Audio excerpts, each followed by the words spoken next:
Hey, what's going on, guys? It is the SMT. Thanks for tuning in to watch this video. If you could, please go ahead and hit that like button. And if you're new to the channel, go ahead and hit that subscribe button and bell notify yourself so you never miss an upload from the SMT. You want to keep up with all the news that are happening with the T-Mobile and Sprint merger.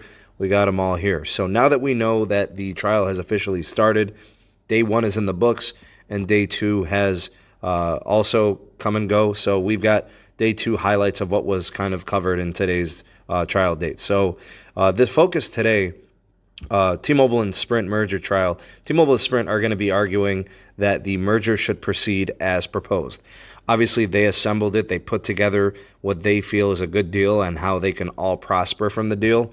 Monday, the first day yesterday, Sprint and Boost executives and the CEO of Deutsche Telekom, were testifying and had to comment in court. The argument is that Sprint can't compete with Verizon and AT&T as it stands, both from the network standpoint and the market share standpoint. And T-Mobile is basically arguing the same thing. This merger enables both companies to do so as one singular company, as the new T-Mobile. So chairman of Deutsche Telekom, Tim, and I don't know how to really pronounce this, Hodges, Hottges, testified that the merger is not designed to decrease pricing necessarily. It is designed to increase scale of the company and to gain spectrum assets to build out a more comprehensive and high-capacity network. He also added it's not to reduce competition. That is not the goal. That is not the intention, and not specifically designed to do anything of that sort. Because, again, you got to think about it. That's what the state attorneys are going to be saying in terms of the block. This is going to reduce competition, and that's what it's designed to do as a merger. So the chairman of Deutsche Telekom is saying that in no way, shape, or form are they trying to do that. Glenn Pomerantz, if that name sounds familiar, is one of the attorneys for California in this case.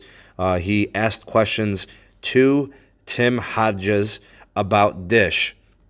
So in those responses, Hodges did agree that Charlie Ergen and Dish are very difficult to deal with, but he does conclude that Dish has what it takes to build out a network. Again, I wouldn't expect him to say anything else. He's basically saying, well, this is how we support, this is how we want the deal proposed, and we think it's good. So that would mean that they're good with Dish as it stands in the way that it's built. Another thing to note, Glenn Pomerantz is the lawyer that the Department of Justice, the DOJ, tried to disqualify a couple of weeks ago. So this is kind of an update to that callback on that video. Remember, the DOJ wanted his testimonials out and not involved in this. So Deutsche Telekom's stance is, they want to make an ultra-high capacity network. They're not trying to monopolize, or they're not trying to reduce competition in the market.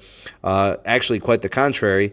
They want to make themselves more competitive in the wireless space in the U.S. And, obviously, he spoke about pricing. They asked him about it, and he said pricing is not something that they would be able to discount in this. The goal is not to increase pricing, but the goal is not to reduce pricing.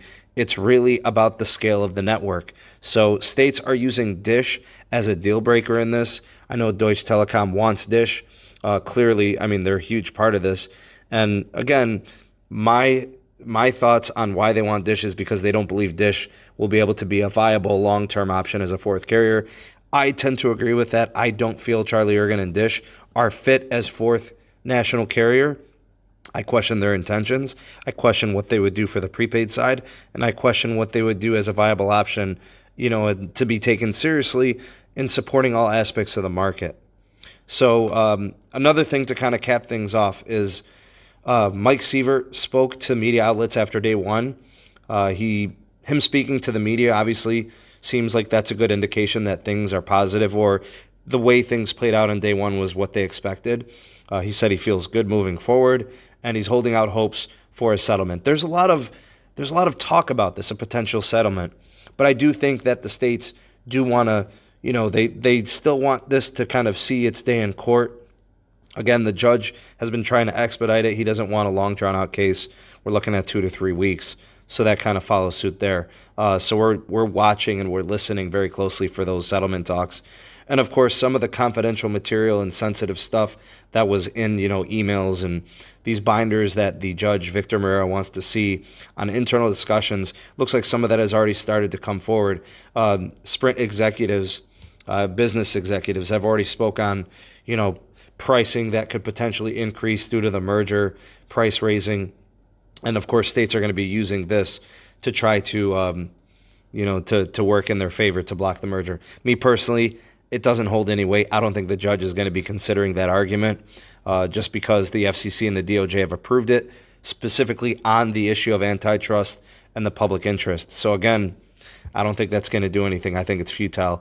I think ultimately at the end of this last part is my opinion. I think this is going to be a quick trial, 2 to 3 weeks. Things are playing out as they should in terms of what we expect. Again, I don't like the concept of Dish, but it looks like T-Mobile, Deutsche Telekom are hell-bent on Dish. And I think long-term it's because they don't feel that they will ever truly compete against T-Mobile because, they obviously feel like Dish has ulterior motives. They'll never really take the fourth national carrier seriously, or they're looking to sell anyways.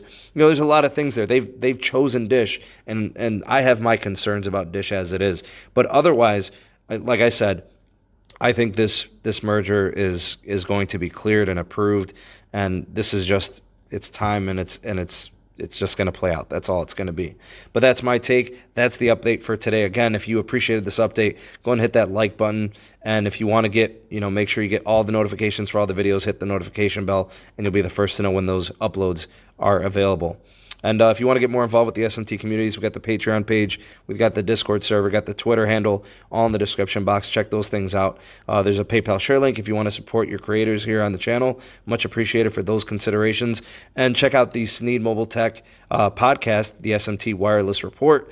There are links in the description box, your favorite podcast platform. You find it on Spotify, Breaker, Anchor. We're everywhere. Check those things out. Lots of stuff there in the description box. But again, thank you for watching. Please do like and share this video to your favorite social media platform. Helps the channel greatly. I do appreciate it very much. That's it for this one. I am the SMT, and I will catch you guys on the next video.